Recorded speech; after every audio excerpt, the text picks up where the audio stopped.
Pi network regulation. Banyak pembahasan tentang Pi network berhenti pada satu pertanyaan, diblokir atau tidak. Padahal yang jauh lebih penting adalah bagaimana kerangka hukum benar-benar mengklasifikasikan dan mengatur aset seperti Pi, serta apa implikasinya bagi pionir yang ingin bergerak cerdas dan aman. Hari ini kita tidak membahas spekulasi harga, tanggal listing, atau hype komunitas. Fokus kita adalah aturan yang benar-benar berlaku, dan bagaimana aturan itu membentuk risiko, batasan, serta peluang. Kita akan melihat dua sistem besar, Indonesia di bawah pengawasan OJK, dan Uni Eropa melalui regulasi MiCA, langsung dalam konteks Pi Network. Kita juga akan membahas satu isu penting yang sering memicu perdebatan, bagaimana klaim nilai konsensus komunitas seperti GCV dibaca dalam kerangka perlindungan konsumen dan regulasi pasar. Tujuannya sederhana, memberi Anda gambaran yang tidak hanya lokal, tetapi global, agar setiap keputusan sebagai pionir memiliki dasar yang jelas. Mari kita mulai dari fondasi faktual, agar setiap analisis regulasi berikutnya memiliki pijakan yang jelas dan terukur.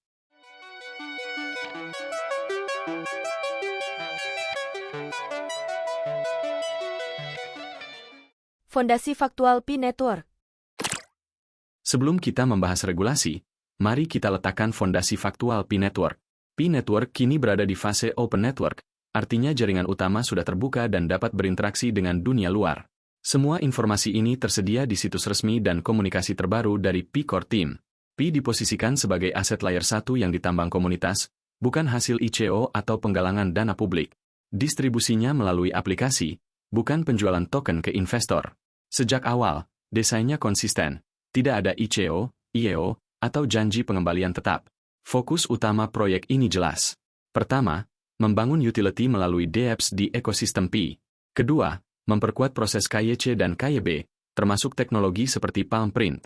Ketiga, memastikan sistem patuh pada standar AML atau CFT di berbagai yurisdiksi. Semua dokumen resmi, termasuk white paper dan dokumen kepatuhan MiCA, menegaskan bahwa Pi Network tidak menjual janji keuntungan, tetapi membangun jaringan, identitas pengguna, dan kepatuhan sejak awal. Ini adalah fondasi yang harus dipahami sebelum kita meninjau bagaimana Indonesia dan Uni Eropa menilai Pi Network sebagai aset digital. Kerangka Indonesia, OJK dan kripto. Di Indonesia, Otoritas Jasa Keuangan adalah pengawas utama aset digital, termasuk kripto. Semua pengawasan kini terpusat, memastikan aturan diterapkan secara konsisten. Sikap OJK tegas, kripto bukan alat pembayaran sah. Rupiah tetap satu-satunya uang resmi. Kripto hanya diposisikan sebagai aset investasi atau komoditas digital. Fokus utama OJK ada 3, AML dan CFT, perlindungan konsumen, dan larangan penawaran menyesatkan. Setiap aktivitas aset digital harus bisa dilacak dan dipertanggungjawabkan. Produk yang menjanjikan keuntungan pasti, menutup risiko, atau menekan emosi pengguna masuk zona merah. Untuk Pi Network, ini berarti tidak boleh ada pihak yang menjanjikan return tetap atau menyebut angka internal komunitas sebagai harga resmi. Identitas pengguna, melalui NIK dan IKTP, menjadi tulang punggung KYC. Setiap lembaga wajib memverifikasi, menilai risiko, dan melaporkan transaksi mencurigakan. Ketika narasi harga komunitas seperti GCV digunakan untuk mengajak orang membeli, mentransfer, atau mengumpulkan dana dengan janji keuntungan, disitulah risiko hukum muncul. Jika hanya menjadi wacana internal, dampaknya terbatas. Batasnya jelas, opini komunitas boleh, ajakan investasi dengan klaim pasti tidak boleh. Memahami garis halus ini membedakan pionir bijak dari yang terjebak janji manis tanpa dasar. Pi sebagai teknologi tetap aman, risiko muncul dari cara komunitas mempromosikan narasi harga dan janji keuntungan. Kerangka Uni Eropa, MiCA. Sekarang kita geser pandangan ke Uni Eropa, yang sedang membentuk salah satu standar regulasi kripto paling ketat di dunia. MiCA, atau Markets in Crypto Assets Regulation, adalah kerangka hukum yang mengatur semua jenis aset kripto, termasuk stablecoin, dan seluruh penyedia jasa kripto, seperti exchange atau platform yang melayani pengguna di wilayah Uni Eropa. Prinsip dasarnya tegas, tidak ada proyek kripto yang bisa beroperasi bebas tanpa dokumen dan izin yang jelas. Setiap aset yang ingin ditawarkan secara legal harus memiliki white paper resmi, bukan sekadar brosur marketing. Dokumen ini wajib menjelaskan struktur proyek, risiko utama, model bisnis, serta hak dan kewajiban pengguna secara transparan. Exchange dan penyedia layanan kripto juga harus mengajukan izin, menerapkan proses KYC dan AML atau CFT sesuai standar tinggi, dan tunduk pada pengawasan otoritas keuangan. Fokus utama MiCA diringkas pada perlindungan konsumen, integritas pasar, dan pencegahan praktik curang yang merusak kepercayaan publik. Dalam konteks Pi Network, Pada 2025 tim resmi merilis white paper yang menekankan kepatuhan terhadap MiCA.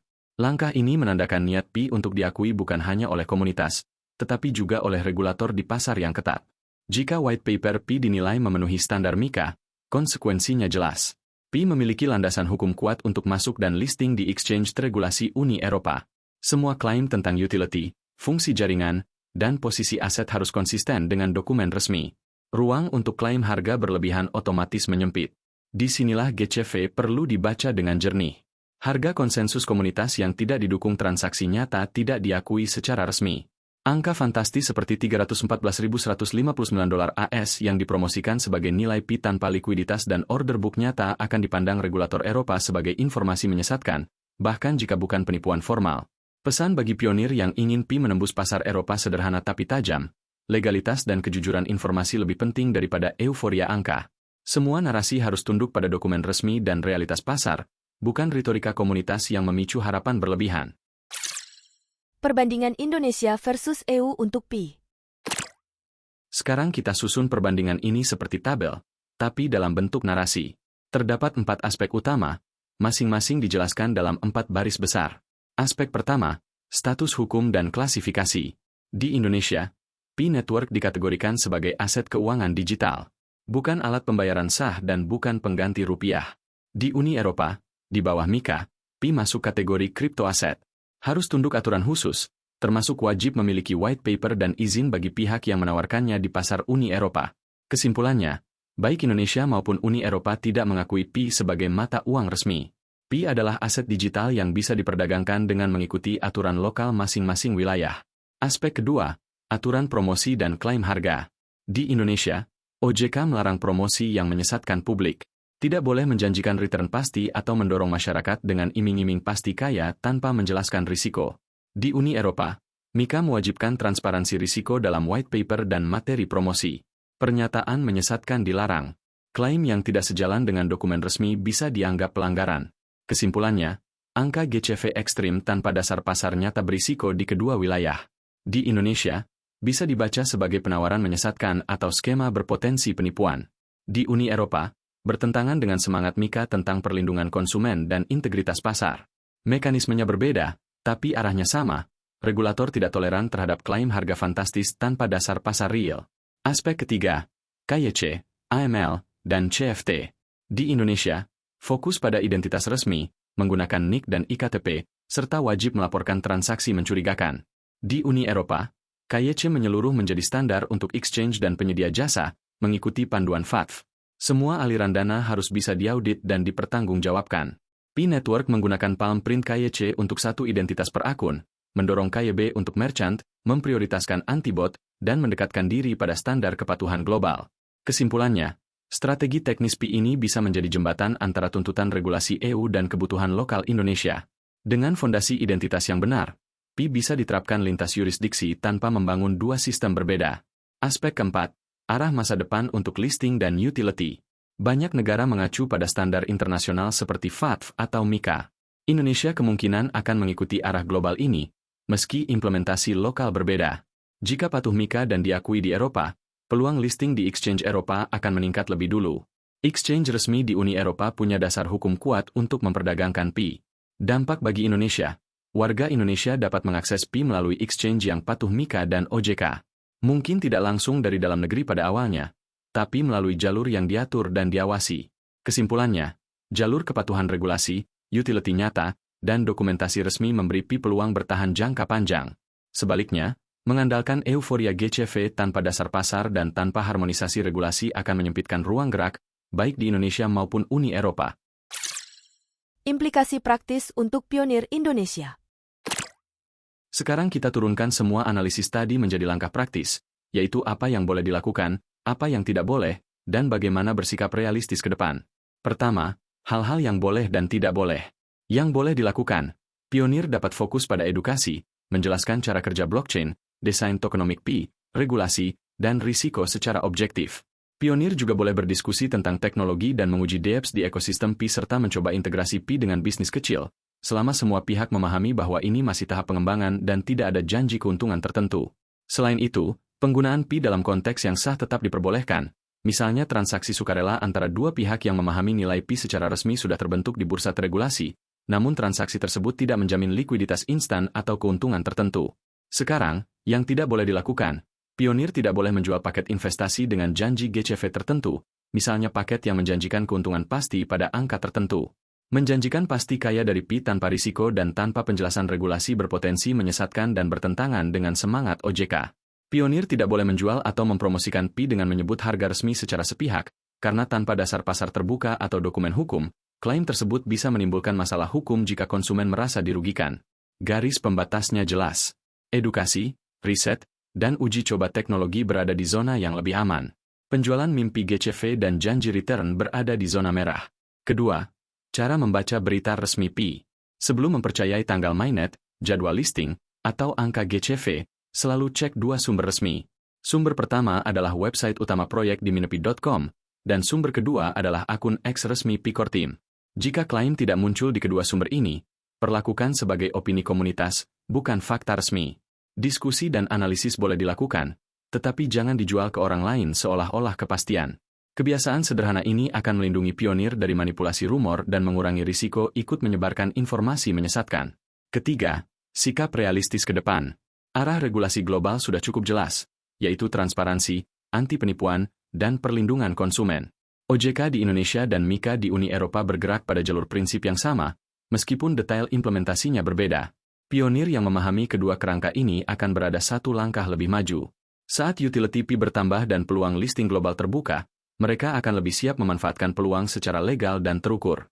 Fokus bukan hanya pada GCV, tetapi pada cara menggunakan Pi yang sejalan dengan hukum dan melindungi diri sendiri. Pandangan komunitas dan tantangan pionir. Jika melihat dinamika komentar dan diskusi terakhir, terlihat jelas bahwa perdebatan tentang Pi Network bukan lagi hanya soal regulasi, tetapi soal persepsi. Sebagian besar polemik tidak muncul dari dokumen resmi proyek, melainkan dari bagaimana narasi berkembang di komunitas. Ketika ekspektasi harga dibangun terlalu tinggi, ketika keyakinan komunitas diperlakukan seolah-olah setara dengan pengakuan pasar, atau ketika regulator dianggap sebagai penghambat tanpa melihat mandat hukumnya, disitulah persepsi publik mulai bergeser. Masalahnya bukan semata-mata apakah proyek ini melanggar atau tidak. Masalahnya adalah bagaimana cara ia dipersepsikan. Dalam dunia aset digital, reputasi sangat dipengaruhi oleh cara komunitas berkomunikasi. Jika komunikasi tidak selaras dengan kerangka hukum dan mekanisme pasar, maka risiko kesalahpahaman akan semakin besar. Inilah tantangan nyata bagi pionir. Menjadi bagian dari ekosistem bukan hanya soal mendukung, tetapi juga menjaga kredibilitasnya. Artinya, setiap klaim perlu ditimbang, setiap narasi perlu diverifikasi, dan setiap ekspektasi perlu ditempatkan dalam konteks regulasi yang berlaku. Dengan pendekatan seperti ini, Pi tidak dinilai berdasarkan emosi komunitas, tetapi berdasarkan struktur, kepatuhan, dan perkembangan realnya. Dan disinilah peran edukasi menjadi penting, membantu memisahkan antara persepsi, ekspektasi, dan posisi hukum yang sebenarnya. Di bagian berikutnya, kita akan merangkum 3 pelajaran kunci dan jalur aman pionir agar langkah ke depan lebih terarah dan terukur. 3 pelajaran kunci dan jalur aman pionir. Mari kita rangkum 3 pelajaran utama dari perbandingan Indonesia dan Uni Eropa. Pertama, status hukum. Di Indonesia, Pi diposisikan sebagai aset keuangan digital, bukan alat pembayaran sah. Di Uni Eropa, Pi diklasifikasikan sebagai kriptoaset di bawah MiCA, juga bukan mata uang resmi. Artinya jelas, di kedua wilayah, Pi adalah aset berisiko yang tunduk aturan, bukan instrumen dengan jaminan kepastian. Ini berarti setiap langkah yang Anda ambil, apakah mencoba DEPS, mengamati utility, atau sekadar berdiskusi, harus mempertimbangkan kerangka legal yang berlaku. Kedua, promosi dan klaim harga. Indonesia melarang penawaran menyesatkan dan janji imbal hasil pasti. Uni Eropa mewajibkan transparansi risiko dan melarang klaim misleading. Klaim GCV ekstrim tanpa dasar pasar yang terverifikasi berada di zona merah dalam kedua kerangka ini. Jika Anda membaca klaim harga fantastis di komunitas, ingat, itu bukan fakta hukum, tapi opini komunitas. Pionir yang ingin aman harus menilai informasi dengan kritis dan menjauh dari narasi pasti untung tanpa dasar. Ketiga, KYC dan arah masa depan. Baik OJK maupun MiCA menekankan transparansi, pencegahan pencucian uang, dan perlindungan konsumen. Proyek yang membangun kepatuhan regulasi memiliki peluang lebih besar untuk berkembang secara legal dan berkelanjutan di tingkat global. Pemahaman ini memberi pionir alat untuk memilih peluang secara rasional, memanfaatkan utility, mencoba integrasi ekosistem, dan mempersiapkan diri untuk listing global yang sah. Pesan untuk pionir Indonesia. Pemahaman regulasi adalah perlindungan terbaik Anda. Semakin matang perspektif hukum Anda, semakin kecil risiko terseret hype, dan semakin siap menghadapi fase utility maupun listing global dengan sikap rasional dan terukur. Refleksi terakhir. Setiap klaim di komunitas, setiap angka fantastis, atau berita listing global harus dibaca dengan kacamata regulasi dan fakta resmi. Dengan pendekatan ini, pionir tidak hanya melindungi diri dari risiko hukum, tetapi juga ikut membangun ekosistem PI yang kredibel, aman, dan berkelanjutan. Sekarang saya ingin mendengar pandangan Anda. Menurut Anda, tantangan terbesar ada di regulasi Indonesia atau kerangka MiCA di Eropa? Bagaimana pengalaman Anda melihat narasi GCV di komunitas? Lebih banyak edukasi atau lebih banyak ekspektasi berlebihan? Tulis di kolom komentar. Jika Anda ingin analisis lanjutan tentang regulasi dan pajak kripto 2026 serta dampaknya bagi pionir Indonesia, ikuti channel ini. Kita akan terus membahasnya berbasis data dan dalam kerangka hukum yang jelas.